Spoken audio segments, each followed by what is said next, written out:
కోడలు ఇంటి నుండి గెంటేశారని జిల్లా సంక్షేమాధికారికి ఫిర్యాదు చేసిన వృద్ధురాలు. జైత్యాల అర్బన్ మండలం దరూర్ గ్రామానికి చెందిన వృద్ధురాలు తనకు కొడుకు కోడలు ఇంటి నుండి గెంటేశారని, తను భిక్షాటన చేస్తున్నట్టు జీవిస్తున్నానని, తనకు సంరక్షణ కల్పించాలని జిల్లా సంక్షేమాధికారి కార్యాలయంలో ఫిర్యాదు చేశారు. జైత్యాల అర్బన్ దరూర్ గ్రామానికి చెందిన కిష్టమ్మ అనే వృద్ధురాలు గత 3 రోజుల క్రితం కొడుకు కోడలు ఇంటి నుండి గెంటేశారని, జిల్లా పట్టణంలోని విద్యానగర్లోని రామాలయం వద్ద కాలం చేస్తుందని, దీంతో స్థానికులు ఆమెను గమనించి జిల్లా సంక్షేమ అధికారులకు సమాచారం అందించడంతో జిల్లా నిర్వాహకులు ఆమెను చేరదీసి కౌన్సిలింగ్ నిర్వహించగా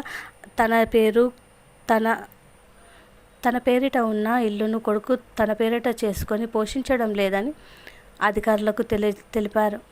కొడుకు కోడలు చంపుతారని, వాళ్ళు ఎప్పుడు చంపుతారో భయమేసి నేనే చనిపోతానని వచ్చానని స్థానికులు అడ్డుకొని అధికారులకు తెలిపారని మీడియాకు పేర్కొన్నారు. మరి నా పేరు కిట్టమ్మ. నా కొడుకు ప్రేమించి పెళ్లి చేసుకున్నాడు. నాకేం లేదు, నాకు ఆస్తి లేదు, ఇల్లు ఉన్నది. ఆ ఇల్లు కూడా నేను చేస్తా అంటే నా కోడలు పంట చేసిన. ఆ కోడలు పంట చేస్తే ఇట్లనే ఇప్పుడు నేను ఇల్లు అమ్ముకుంటాను, నువ్వు వెళ్ళు అని నన్ను 2 గంటలు కొట్టారు. కోడలు చెప్పింది, కొడుకు కొట్టింది. అమ్ముకుంటున్నాను వెళ్ళు అన్నారు. నేను వెళ్ళలేదు. నేను చచ్చేదాకా చేస్తా, ఇంట్లోనే ఉండు అని అన్నది. అప్పుడు చేసుకోగా చేసుకోగా కానీ ఇప్పుడు ఇట్లా వెళ్ళి కొడుతుండ్రు. ఓసారి నడవ మధ్యాహ్నం పోలీసు కూడా వచ్చిండు, తాళం వేసిండు, వెళ్ళిపోయింది. ఇక నువ్వే ఒక్కవట్టమ్మా అని అలా బెదిరించిపోయింది. Case అధ్యయం అద్దన్న లోకున్నా sir లోకున్నా. ఇప్పుడు మళ్ళీ మొన్న ఇనాక్స్ అయితే ఆనాడు నిలబెట్టే రోజు 9కి చెవ్వాలు కొట్టిండ్రు.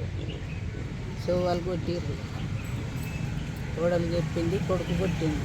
ఇప్పుడు నాకు ఇల్లు లేదంటే ఆయనతో గదొక్కటే ఇల్లు ఉన్నది మొత్తం అంతా. మరి నేను ఎక్కడ ఉండాలి? 10 ఏళ్ళ నా కైగిల్లు నేను చేసుకొని బతుకున్నాను. వాళ్ళకి రూపాయి నాకు తెలియదు. నా బొట్టకు నేను పోసుకున్నా కానీ ఇంకా వాళ్ళకే ఇంత అదంటే ఇదంటే జరిపినాను. ఇప్పుడు 5 నెలలు సంధి సాధిన నా కొడుకు కోడలు వెళ్ళకూడదు.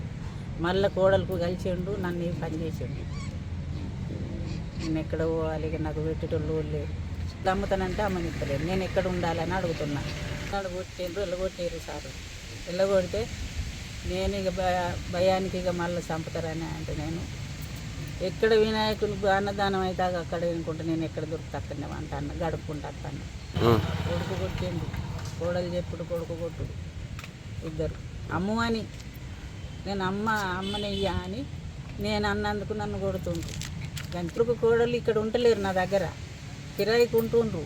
అక్కడ ఇల్లు కట్టుకుంటుండ్రు, అంటే కిరాయికి ఉంటుండ్రు. ఇది అమ్ముకపోతా ఆడ ఇల్లు ఖర్చు పెట్టుకుంటా. అమ్మనిత్తవాలి కదా అని కొట్టుడు నన్ను. మరి నేను తావేది నేను చేసినందుకు తప్పు అయింది నాది. నాకు చేసుడు తప్పు కాదా మొదలు. నిన్ను జాగ్రత్త బంగారం వల్ల మా ఓటు నువ్వు ఓటు కాదా అని అంటేనే నేను చేసిన నమ్మి. ఇప్పుడు నేను ఎక్కడ పోవాలి? మరి నా దినమేది. నాకు 5 మెతుకులు లేవు. 10-15 ఏళ్ళు సండి నా రెక్కల కట్ట నేను ఏమన్నాడు తింటన్నా పంటన్నా సైకిల్ చేసుకొని. ఇప్పుడు నాకు పెట్టు అని నిన్ను అడుగుటానికి నాకు నోరే లేకపోయాయి. నేను వాళ్ళని అడగాలి, వాళ్ళని బాధ. ఏం తింటకి వెళ్ళి వెళ్ళకూడదు. నేను ఎక్కడ కావాలి? నేను ఎటు అనుకోవాలి?